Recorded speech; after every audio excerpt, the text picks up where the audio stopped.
السلام عليكم ورحمة الله وبركاته. بسم الله الرحمن الرحيم. إن الحمد لله والصلاة والسلام على رسول الله وعلى آله وأصحابه ومن تبعهم بإحسان إلى يوم الدين. கண்ணியமிகு அல்லாஹுவின் நல்லடியார்களே, நேற்றைய வகுப்பு முதல் நாம் பார்த்து வரக்கூடிய தலைப்பு மகாசிது சுயாம், நோன்பினுடைய நோக்கங்களை பார்த்து வருகிறோம். நேற்றைய வகுப்பில் 6 நோக்கங்களை நாம் பார்த்தோம். முதலாவது நோக்கம், நோன்பு நோற்பதனுடைய நோக்கங்களில் முதலாவது நோக்கம் தக்வாவை ஏற்படுத்துதல். இரண்டாவது நோக்கம் உறுதியை, நோக்கத்தை பலப்படுத்துதல். ஒரு மனிதனுடைய வாழ்க்கையில் உறுதித்தன்மை என்பது அவனுடைய வாழ்க்கை சிறப்பாக விளங்குவதற்கு அல்லாஹுடைய பேருதவியால் காரணமாக இருக்கிறது. இந்த நோன்பு உறுதித்தன்மையை பலப்படுத்துகிறது, நோக்கத்தை பலப்படுத்துகிறது. ரமதான் மாதத்தில் மன இச்சைகளை விட்டு விலகிக் கொள்வதன் மூலமாக உறுதித்தன்மையுடன் நாம் இருக்கக்கூடிய இந்த நிலை நம்மிடத்திலே உறுதித்தன்மையை பலப்படுத்துகிறது. மூன்றாவது நோன்பினுடைய நோக்கம் பாவங்களை விட்டு விலகி அல்லாஹ்விடத்திலே பாவமன்னிப்பு தேடுதல். ரமதானுடைய மாதம் கடந்துவிட்ட காலங்களில் செய்த தவறுகளை எண்ணி இனிமேல் நான் தவறுகளை செய்ய மாட்டேன், யா அல்லாஹ் செய்துவிட்ட பாவங்களை எனக்கு மன்னித்து விடு என்று பாவமன்னிப்பு தேடி பரிசுத்தமாகிக் கொள்ளக்கூடிய ஒரு வாய்ப்பு ரமதானுடைய நோன்பிலே இருக்கிறது. நான்காவது நோக்கம் இஹ்லாசு நிய்யா, அல்லாஹுக்காக நீயத்தை தூய்மைப்படுத்தக்கூடிய சந்தர்ப்பம் இந்த ரமதானிலே இருக்கிறது. தினதோறும் இரவிலே நாளை நோன்பு நோற்பதாக உள்ளத்தில் எண்ணம் கொள்ளக்கூடிய நிலை கட்டாயமாக இருக்கிறது. ஒவ்வொரு நாளும் நீயத்தை என்ன செய்ய வேண்டும்? புதுப்பிக்க வேண்டும். இப்ப நீயாவை அல்லாஹுக்காக வைக்கக்கூடிய அந்த தன்மை இந்த நோன்பிலே நமக்கு பயிற்றுவிக்கப்படுகிறது. அதே போல முராகபா, அல்லாஹ் என்னை கண்காணித்து கொண்டிருக்கின்றான், எல்லா செயல்களிலும் என்னை என் இறைவன் கண்காணித்து கொண்டிருக்கின்றான் என்ற எண்ணம் நோன்பின் மூலமாக நமக்கு கற்பிக்கப்படுகிறது, கொடுக்கப்படுகிறது. ஐந்தாவது நோக்கம் பொறுமையை பயிற்சி செய்து கொள்ளக்கூடிய வாய்ப்பு நோன்பின் மூலமாக கிடைக்கிறது. வாழ்க்கையில் எந்த ஒரு தருணத்திலும் எந்த ஒரு நிலையிலும் ஒரு நன்னிலையை பெற வேண்டும் என்றால் அதில் பொறுமை நமக்கு தேவையாக இருக்கிறது. அதாவது பாவமான காரியங்களை விட்டு விலகிக் கொள்வதற்கும் பொறுமை தேவை, நன்மையான காரியங்களை செய்வதிலும் பொறுமை தேவை, ஏற்படக்கூடிய அல்லாஹுடைய ஏற்பாட்டால் விதியால் ஏற்படக்கூடிய துன்பங்கள் துயரங்களில் பொறுமை தேவை. பொறுமை என்பது வாழ்க்கைக்கு மிக தேவையான ஒரு பண்பாக இருக்கிறது. அந்த பண்பை பயிற்றுவிக்கக்கூடியதாக, பயிற்சி அளிக்கக்கூடியதாக இந்த நோன்பு இருக்கிறது. எனவே நோன்பின் மூலமாக என்னிடத்திலே பொறுமையை நான் வளர்த்துக் கொள்வேன் என்ற நோக்கத்தை நாம் ஏற்படுத்திக் கொள்ள வேண்டும். எப்படி நோன்பின் மூலமாக வாழ்க்கையில் உறுதித்தன்மையையும் வாழ்க்கையில் ஒரு நோக்கத்தையும் ஏற்படுத்திக் கொள்வேன் என்ற ஒரு நோக்கத்தை நாம் ஏற்படுத்திக் கொள்கிறோமோ, ஒரு பயிற்சியை ஏற்படுத்திக் கொள்கிறோமோ, அதே போல பொறுமையை நோன்பின் மூலமாக நான் அதிகப்படுத்திக் கொள்வேன், கற்றுக்கொள்வேன் என்ற நோக்கத்தை ஏற்படுத்திக் கொள்ள வேண்டும். ஆறாவதாக வணக்க வழிபாடுகள் செய்வதில் ஒரு பயிற்சியை மேற்கொள்ளக்கூடிய வாய்ப்பை இந்த நோன்பு நமக்கு தருகிறது. நோன்புடைய மாதம் பல வகையான வணக்க வழிபாடுகளை நோன்பிலே நாம் என்ன செய்கிறோம். நோன்பு நோற்பது, தொழுவது, சதகா தான தர்மங்கள் செய்வது, குர்ஆன் ஓதுவது, உபகாரம் செய்வது போன்ற பல வகையான ஒரு இபாதா மட்டும் செய்யவில்லை. நோன்புடைய மாதத்தில் பல வகையான இபாதத்துகளை வணக்க வழிபாடுகளை என்ன செய்கிறோம்? நோன்புடைய இந்த மாதத்தில் செய்கிறோம். இப்ப இந்த பல வகையான வணக்க வழிபாடுகளை செய்வதில் தன்னை பயிற்சிப்படுத்திக் கொள்ளக்கூடிய ஒரு நோக்கம் இந்த ரமதான் மாதத்திலே நமக்கு இருக்கிறது. அந்த நோக்கத்தின் அடிப்படையில் இந்த ரமதான் மாதத்தில் இருக்கக்கூடிய வணக்கங்களை செய்ய வேண்டும். ரமதான் மாதம் முடிந்ததுடன் வணக்கங்களுக்கெல்லாம் லீவை விட்டு செல்லக்கூடிய தவறான நிலை நம்மிடத்திலே வரக்கூடாது. ரமதானிலே மேற்கொண்ட பயிற்சியை ஏனைய 11 மாதங்களிலும் என்ன செய்ய வேண்டும்? கொண்டு வர வேண்டும். 7வதாக நோன்பினுடைய நோக்கங்களில் 7வது நோக்கம் பாவங்களை விட்டும் தூரமாகுதல். இது மிக முக்கியமான நோக்கமாகும். நோன்பு நமக்கு பாவங்களை விட்டு தூரமாகக்கூடிய பயிற்சியை கற்றுத்தருகிறது. கெட்ட கெட்ட பழக்கங்களை விட்டும் தூரமாகக்கூடிய வாய்ப்பை நோன்பு நமக்கு கற்றுத்தருகிறது. அபூ ஹுரைரா ரலியல்லாஹு அன்ஹு அவர்கள் அறிவிக்கிறார்கள், அல்லாஹ்வின் தூதர் ஸல்லல்லாஹு அலைஹி வஸல்லம் கூறுவதாக, மன் லம் யதஅ கௌல ஸூர், யார் பொய்யான பேச்சை விடவில்லையோ, பொய் பேசுவதை விடவில்லையோ, வல் அமல பிஹி, பொய்யான காரியங்கள் செய்வதை விடவில்லையோ, வல் ஜஹல, அறிவினத்தனமாக செய்வதை விடவில்லையோ, அறிவினத்தனமாக நடக்கக்கூடிய செயலை விடவில்லையோ, ஃபலைஸ லில்லாஹி ஹாஜத்துன், அந்த நோன்பாளி ஃபி ஐ யதஅ தஆமஹு வ ஷராபஹு, நோன்பின் காரணமாக உணவை விடுவதிலும் பானத்தை விடுவதிலும் அல்லாஹுக்கு எந்த தேவையும் இல்லை என்று அல்லாஹ்வின் தூதர் ஸல்லல்லாஹு அலைஹி வஸல்லம் கூறுகிறார்கள். எனவே நோன்பு நோக்கக்கூடிய நாம் கண்டிப்பாக பாவமான காரியங்களை விட்டு விலகி கொள்ள வேண்டும். அல்லாஹுக்கு மாறு செய்யக்கூடிய காரியங்களை விட்டு விலகி கொள்ள வேண்டும். ஏனென்றால் பாவமான காரியங்கள், தவறான செயல்பாடுகள் நோன்பை வீணாக்கிவிடும், நோன்பிலே ஓட்டையை ஏற்படுத்திவிடும். எனவே பொய்யான வார்த்தைகளில் இடம்பெறக்கூடிய பொய்யான பேச்சுக்கள், அதே போல பாட்டு பாடுவது, கெட்ட விஷயங்களை செய்வது, கெட்ட விஷயங்களை பேசுவது, அதே போல பாவமான பொய்யான காரியங்களை செய்தல் என்பதில் படம் பார்ப்பது, சினிமா பார்ப்பது, நாடகங்கள் பார்ப்பது போன்ற பொய்யான காரியங்கள் எல்லாம் அதில் வந்துவிடும். நோன்பு பிடித்திருக்கக்கூடிய நிலையில் ஒருவர் சினிமா பார்க்கிறார் என்று சொன்னால் அவருடைய நோன்பில் எந்த பயனும் கிடையாது. அவர் உணவை விட்டிருப்பதிலே, தண்ணீரை குடிக்காமல் இருப்பதிலே அல்லாஹுக்கு எந்த தேவையும் இல்லை என்பதை நபி அவர்கள் சொல்லி காட்டுகிறார்கள். எனவே பாவமான காரியங்களை விட்டு விலகி கொள்வது கட்டாயமாகும். பாவமான காரியங்களை விட்டு விலகும் போதுதான் தக்வா நமக்கு ஏற்படும். இந்த தக்வாவை தான் அல்லாஹு தஆலா நமக்கு ஏவுகிறான். தக்வாண்ட என்ன? நேற்றைய வகுப்பிலே நாம் கூறினோம். தக்வாண்ட என்னமா? அல்லாஹ் ஏவிய கட்டளைகளை செய்வதால் அல்லாஹ் எனக்கு கூலி தருவான் என்ற எதிர்பார்ப்புடன் அல்லாஹ் ஏவிய கட்டளைகளை செய்வதாகும். அல்லாஹ் தடுத்த காரியங்களை விட்டு விலகுவது எதன் அடிப்படையில்? அந்த தடுத்த பாவமான காரியங்களை நான் செய்தால் அல்லாஹ் என்னை தண்டிப்பான் என்ற பயத்தில், என்ற அச்ச உணர்வால் பாவமான காரியங்களை விட்டு விலகிக் கொள்வது. இதற்கு பெயர்தான் தக்வா.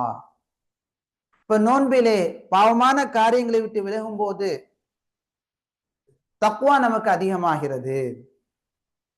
8வது நோன்பின் மூலமாக நாம் கொள்ளக்கூடிய 8வது நோக்கம் நற்பண்புகளை வளர்த்து கொள்ளுதல். நற்பண்புகளை நம்மிடத்திலே கொண்டு வருவது, நல்ல நல்ல பண்புகளை, நல்ல நல்ல குணங்களை நம்மிடத்திலே கொண்டு வர வேண்டும். மனிதர்களாகிய நம்மிடத்திலே சில மிருகங்களிடத்தில் காணப்படக்கூடிய பண்புகள் இருக்கலாம். உதாரணமாக கழுதை பார்த்தீங்கன்னா அது என்ன செய்யும்? சப்தமாக கத்தக்கூடியது. அல்லாஹு தஆலா குர்ஆனிலே சொல்லுகிறான், இன்ன அன்கரல் அஸ்வாத், சப்தங்களில் அருவருக்கத்தக்க சப்தம் ல சௌத்துல் ஹமீத், கழுதைகளின் சப்தமாகும் என்று அல்லாஹ் கூறுகிறார். இப்ப நம்முடைய குணத்தில் கழுதையினுடைய குணம் சில சமயங்களில் தென்படலாம். சப்தமிட்டு கத்துறது, கூச்சலிடுவது, வீட்டார்கிட்ட சண்டை போடுவது, பிள்ளைகளிடத்திலே கத்துவது, சும்மா எந்த ஒரு தகுந்த காரணம் இல்லாமல் பிள்ளைகளிடத்திலே கடிந்து விழுவது, நாயின் குணமாக இருக்கக்கூடிய குறைக்கக்கூடிய, எது கிடைத்தாலும் விடுவிடு என்று விழக்கூடிய பண்பு நம்மிடத்துல இருக்கலாம். அல்லாஹ் பாதுகாத்த சில நல்லடியார்களை தவிர பெரும்பாலான மக்களிடத்திலே இந்த மாதிரியான குணம் காணப்படலாம். இந்த மாதிரியான மிருகங்களிடத்தில் இருக்கக்கூடிய குணங்களில் இருந்து தன்னை தூய்மைப்படுத்தி அப்புறப்படுத்தி நல்ல மனித தன்மையை கொண்டு வரக்கூடிய ஒரு பண்பாட்டை நோன்பு நமக்கு கற்றுத்தருகிறது. அதை நான் சம்பாதித்துக் கொள்வேன் என்ற நோக்கத்தை கொள்ள வேண்டும். வாழ்க்கையில் அடுத்து வரக்கூடிய மாதங்களில் குடும்ப பிரச்சனைகளை நான் செய்ய மாட்டேன். கணவர் மனைவிடத்திலே கத்தும் போதுதான் அங்கு சண்டை பிரச்சனை ஏற்படுகிறது. மனைவி கணவரிடத்திலே கத்தும் போது அங்கு பிரச்சனை அதிகமாகிறது. பிள்ளைகளிடத்திலே தேவையில்லாமல் கத்தும் போது பிள்ளைகளிடத்திலே ஒழுங்கினம் ஏற்படுகிறது. பிள்ளைகள் பெற்றோரிடத்திலே கத்தும் போது அங்கு ஒழுங்கினமான நிலை ஏற்படுகிறது. இப்ப இந்த மாதிரியான ஹமீர் என்று அல்லாஹ் ஒப்பிட்டு சொல்லக்கூடிய அது சப்தமிட்டு பேசுவது அது நல்ல குணம் கிடையாது என்று அல்லாஹ் கூறக்கூடிய அந்த தீய குணத்தை விட்டு தூரமாகி மெதுவாக அமைதியாக நிதானமாக பேசக்கூடிய நல்ல குணத்தை கற்றுத்தரக்கூடியதாக நோன்பு இருக்கிறது. இந்த நோன்பு இருக்கிறதே நல்ல குணங்களை கொண்டு நம்மை பண்படுத்திக் கொள்வதற்கான ஒரு சந்தர்ப்பமாக இருக்கிறது. நம்முடைய ஆன்மாவை என்ன செய்ய வேண்டும்? நம்முடைய மனதை நம்மை நல்ல பண்புகளை வைத்து என்ன செய்ய வேண்டும்? பண்படுத்த வேண்டும். அதற்கான ஒரு வாய்ப்பாக சந்தர்ப்பமாக இந்த நோன்பு இருக்கிறது. அதே போல நம்மிடத்தில் இருக்கக்கூடிய தீய குணங்களை தூரமாக்குவதன் மூலமாக நம்மை பண்படுத்தக்கூடிய ஒரு வாய்ப்பை நோன்பு கற்றுத்தருகிறது. புரியுதுங்களாமா? எப்படி அபூ ஹுரைரா ரலியல்லாஹு அன்ஹு அவர்கள் அறிவிக்கிறார்கள், அல்லாஹ்வின் தூதர் ஸல்லல்லாஹு அலைஹி வஸல்லம் கூறுவதாக, வ இதா கான யௌமு ஸௌமி அஹதிக்கும், உங்களில் ஒருவர் நோன்பு நோற்றிருக்கக்கூடிய நாளாக இருக்குமையானால், உங்களில் ஒருவர் என்ன செய்திருக்கிறார்? நோன்பு வைத்திருக்கிறார் என்றால் ஃபலா யர்ஃபுஸ், அவர் அசிங்கமான ஆபாசமான வார்த்தைகளை பேச வேண்டாம். வலா யஸ்ஹப், சப்தமிட்டு கூச்சலிட்டு கத்த வேண்டாம். விடுவிடுன்னு கத்துறது, எரிந்து விழுவது, இப்ப இது போன்ற தீய குணத்திலிருந்து நம்மை பண்படுத்தக்கூடியதாக இந்த நோன்பு இருக்கிறது. எந்த அளவுக்கு நபி அவர்கள் கற்றுத்தருகிறார்கள், பண்படுத்துகிறார்கள். ஃபௌசான் பாருங்க, மிக முக்கியமானது. வீட்டுல கத்தக்கூடாது, சண்டை போடக்கூடாது, தம்பியுடன் என்ன செய்யக்கூடாது? சப்தமிட்டு கத்தி தம்பியுடன் சண்டையிடுவது கூடாது, குடும்பத்தில் பிரச்சனைகளை செய்யக்கூடாது என்ற அழகான பண்பை நபி அவர்கள் நோன்பின் மூலமாக கற்றுத்தராங்க. எப்படி கற்றுத்தருகிறார்கள் பாருங்கள். ஒருவர் உங்களிடத்திலே உங்களை திட்டினால், நோன்பாளி என்ன செய்கிறார்? ஒருவர் திட்டுகிறார். ஒருவர் திட்டினால் பொதுவாக என்ன ஏற்படும்? எதிர்த்தரப்பில் உள்ளவர் அவர் திட்ட ஆரம்பிப்பார். இப்ப நோன்பு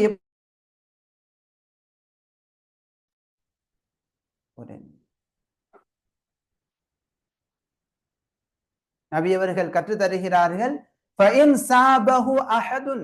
நோன்பாளியை ஒருவர் திட்டினால், அல்லது காத்தலஹு, நோன்பாளிடத்திலே ஒருவர் சண்டையிட்டால், அவர் சொல்லட்டும், இன்னி இம்ரஉன் ஸாயிமுன், நான் நோன்பாளியாக இருக்கிறேன் என்று சொல்லி சண்டை போடாம திரும்ப திட்டாமல் தன்னை கண்ட்ரோல் செய்து கொள்ளட்டும் என்று நபி அவர்கள் கற்றுத்தராங்க. உண்மையிலேயே குடும்ப பிரச்சனைகள் அதிகமா ஏற்படுவதற்கு காரணம் என்ன? சண்டை. கணவன் திட்ட, மனைவி திட்ட, சப்தம் போட அங்கு சண்டை பிரச்சனை ஏற்பட்டு இறுதியாக விவாகரத்து ஏற்படுகிறது. பிள்ளைகளுக்கு மத்தியில் பிரச்சனை, பெற்றோர்கள் பிள்ளைகளுக்கு கட்டுப்படாத நிலைகள், உம்மா வாப்பா சொல்ல பிள்ளைகள் எதிர்த்து பேச, இதெல்லாம் நல்ல குணமா என்றால் கிடையாது, கெட்ட குணம். இப்ப இந்த நோன்பு நமக்கு கற்றுத்தருகிறது. இப்ப நோன்பாளி நோன்பு வைத்திருக்கும் போது என்ன செய்யக்கூடாது? உம்மா வாப்பா சொல்லக்கூடிய நல்ல காரியங்களை செய்ய மாட்டேன் என்று எதிர்த்து பேசுவது கூடாது. அப்ப எதிர்த்து பேசி நோன்பு வைத்துக்கொண்டு எதிர்த்து பேசுறீங்கன்னு சொன்னா உங்களுடைய நோன்புல என்ன கிடையாது? முழுமையான நன்மை கிடையாது. ஓட்டை பையில் பணத்தை சேர்ப்பதை போல, ஓட்டை பையில பொருட்களை வைத்தால் என்ன செய்யும்? பொருட்கள் கீழே விழும். அது போல நோன்பு வைத்து கொண்டு நாம இந்த மாதிரியான தீய பண்புகளை விடவில்லை. ஒரே சப்தமிட்டு கத்துறதும் சண்டை போடுறதும் கூச்சல் போடுறதும் இருக்குது. அதே போல படம் பார்க்கறது, நாடகம் பார்க்கறது, இன்னும் இதர பாவமான காரியங்கள்லாம் இருக்குதுன்னு சொன்னா அந்த நன்மையினுடைய பையில் ஓட்டை உள்ள பையாக அந்த பை இருக்கிறது. எனவே செய்யக்கூடிய நன்மையெல்லாம் அந்த ஓட்டை வழியாக என்ன செய்யும்? கீழே விழுந்து கொண்டே இருக்கும். முழுமையான நன்மை நாம் பெற முடியாது. எனவே நபி அவர்கள் அழகான ஒரு பண்பை, குணத்தை என்ன செய்கிறார்கள்? நோன்பின் மூலமாக கற்றுத்தருகிறார்கள். ரஃபத் என்பது நபி அவர்கள் நோன்பாளி பலா யர்ஃபுஸ், ஆபாசமான அசிங்கமான வார்த்தைகளை பேச வேண்டாம் என்று கட்டளையிடுகிறார்கள். ஆபாசமான அசிங்கமான வார்த்தைகளை பேச வேண்டாம் என்று என்ன செய்கிறார்கள்? தடை செய்கிறார்கள். அந்த ரஃபத் என்பதற்கு என்னென்ன அர்த்தங்கள் உண்டு என்றால், திட்டுவது, ஒருவரை என்ன செய்யறது, கொச்சையாக பேசுவது, இது போன்ற செயல்களை எல்லாம் குறிக்கக்கூடிய வார்த்தை தான் ரஃபத் என்ற வார்த்தையாகும். அப்ப நோன்பின் மூலமாக நாவை கண்ட்ரோல் பண்ணக்கூடிய இந்த நற்பண்பை நாம் என்ன செய்ய வேண்டும்? வளர்த்து கொள்ள வேண்டும். அப்ப நோன்பு காலம் வந்தவுடனேயே நாவை நான் கண்ட்ரோல் பண்ணக்கூடியதை நான் வளர்த்துக் கொள்வேன். பொறுமையில் நான் பண்படுத்திக் கொள்வேன். உறுதி நோக்கத்துடன் செயல்படக்கூடிய பண்புகளை நான் வளர்த்துக் கொள்வேன். தக்குவாவை வளர்த்துக் கொள்வேன் என்ற நோக்கத்தை மனதில் வைத்து நோன்பு நோக்கக்கூடிய பழக்கங்களை ஏற்படுத்தி கொள்ள வேண்டும். சரிங்களா? அப்ப எத்தனை நோக்கங்கள் படிச்சிருக்கிறோம்? 8 விதமான நோக்கங்களை நாம் தெரிந்திருக்கின்றோம். திரும்பவும் ஒரு முறை 8 விதமான நோக்கங்களை நினைவுபடுத்தி கொள்ளலாம். 1வது நோன்பினுடைய முதலாவது நோக்கம் என்ன? தக்வா. 2வது நோக்கம் என்ன? உறுதியை, நோக்கத்தை பலப்படுத்துவது. 3வது நோக்கம் என்ன? பாவமான அல்லாஹுக்கு மாறு செய்யக்கூடிய காரியங்களை விட்டு விலகி அல்லாஹ்விடத்திலே பாவமன்னிப்பு தேடுதல். இனி வரக்கூடிய காலங்களில் என்ன செய்யக்கூடாது? செய்துவிட்டு அந்த பாவமான காரியத்தின் பக்கமாக மீண்டும் செல்லக்கூடிய நிலையில் இருக்கக்கூடாது. சரிங்களா? உதாரணமாக நம்ம ஊர்களில் நீங்க பார்க்கலாம், புகைப்பிடித்தல் ஒரு பாவமான செயல், ஹராமான செயல். பீடி, சிகரெட் புகைத்தல்லாம் என்னது? பாவமான செயல். அதே போல ஸ்மோக்கிங் பண்றது பாவமான செயல், மது அருந்துவது பாவமான செயல். நம்ம ஊர்கள்ல நோன்பு காலம் வரும்போது மட்டும் இந்த பாவத்தை செய்யக்கூடிய இந்த பாவிகள் என்ன செய்வாங்க? அந்த பாவமான காரியத்தை விட்டு நிறுத்துவாங்க. பீடி, சிகரெட் குடிக்கிறத நிறுத்தி கொண்டுட்டு நோன்பு முடிந்த உடனேயே, அது நோன்பு திறந்த உடனே குடிக்க ஆரம்பிச்சிருவாங்க. இதெல்லாம் என்னது? தவறான நிலை, சரியில்லாத ஒன்று. பண்படுத்தி கொள்ள வேண்டும். ஒரே அடியாக முற்றிலுமாக என்ன செய்து விட வேண்டும்? இந்த மாதிரி உடலுக்கும் உயிருக்கும் தீங்கு விளைவிக்கக்கூடிய தவறான காரியங்களை முற்றிலுமாக விட்டுவிட வேண்டும். 4வது நோக்கம் என்ன? இஹ்லாசு நிய்யா, உள்ள தூய்மையுடன் செயல்படுதல். அல்லாஹ் நான் செய்யக்கூடிய அனைத்து செயல்களையும் கண்காணித்துக் கொண்டிருக்கின்றான் என்ற நிலையை கொண்டு வருதல். 5வது நோக்கம் என்ன? பொறுமையில் பயிற்சியை மேற்கொள்ளுதல். 6வது நோக்கம் என்ன?